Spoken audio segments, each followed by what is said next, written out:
Hello friends, welcome back. आज हमारी video है बीएड सेकेंड ईयर के subject knowledge language and curriculum पे।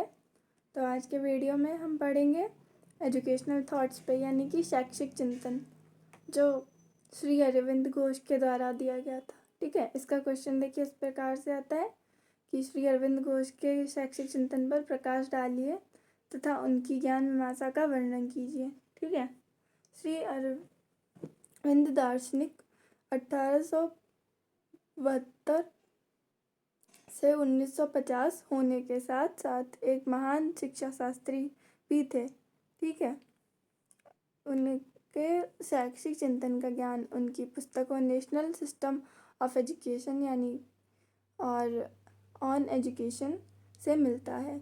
श्री अरविंद भारत की प्रचलित शिक्षा के विरोधी थे। ठीक है, वे कहते थे कि स्वतंत्रता प्राप्त करने के पश्चात भारतीय शिक्षा की रूपरेखा में परिवर्तन तो अवश्य आ गया है, परंतु वह अभी भी बालकों के मस्तिष्क, आत्मा तथा चरित्र एवं राष्ट्र की आवश्यकताओं के अनुसार नहीं है। ठीक है, वो इनका ये मानना था कि मतलब स्वतंत्रता के बाद जो है भारतीय शिक्षा में बहुत परिवर्तन तो आया है, लेकिन जो बच्चे हैं यानी कि जो विद्यार्थी हैं अभी उनके लिए जो है आवश्यकता अनुसार जो है उतना तरक्की नहीं हो पाई है, ना ही मस्तिष्क, आत्मा, चरित्र और ना ही राष्ट्र के उद्देश्य से। ठीक है, तो आइए चलते हैं। उनके मतानुसार हमारी शिक्षा को आधुनिक जीवन की आवश्यकता अनुसार होना चाहिए।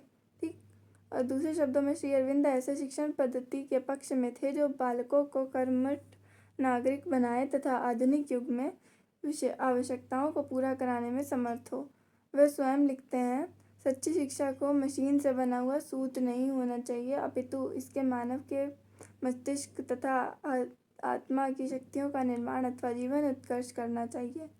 ठीक है, जो सच्ची शिक्षा होती है वो कोई बनी हुई या फिर बनावटी नहीं होनी चाहिए कि जैसे लगे कि मशीन से बनी हुई, कोई तैयार की गई, बल्कि इसको जो है मानव के मस्तिष्क यानी कि दिमाग और आत्मा की जो शक्तियाँ हैं उनका निर्माण और बाकी जो जीवित है उसका उत्कर्ष करना चाहिए।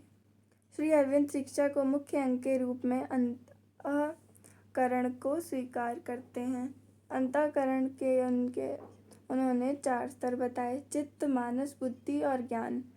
ठीक है, और यानी कि जिससे जो है हमारे विकास होता है। ठीक, इन सभी शक्तियों का क्रमिक विकास होता है। अतः उनके अनुसार शिक्षा का प्रमुख दायित्व है अंतःकरण की शक्तियों का विकास करना।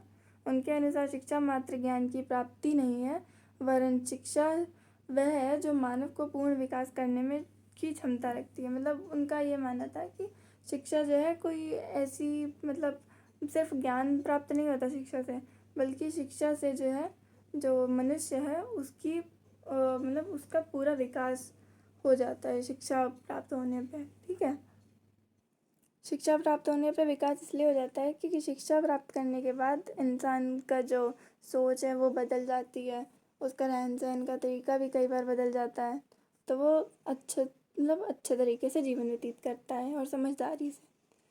ज्ञान मीमांसा। श्री अरविंद एक महान दार्शनिक तथा उच्च कोटि के शिक्षाशास्त्री थे।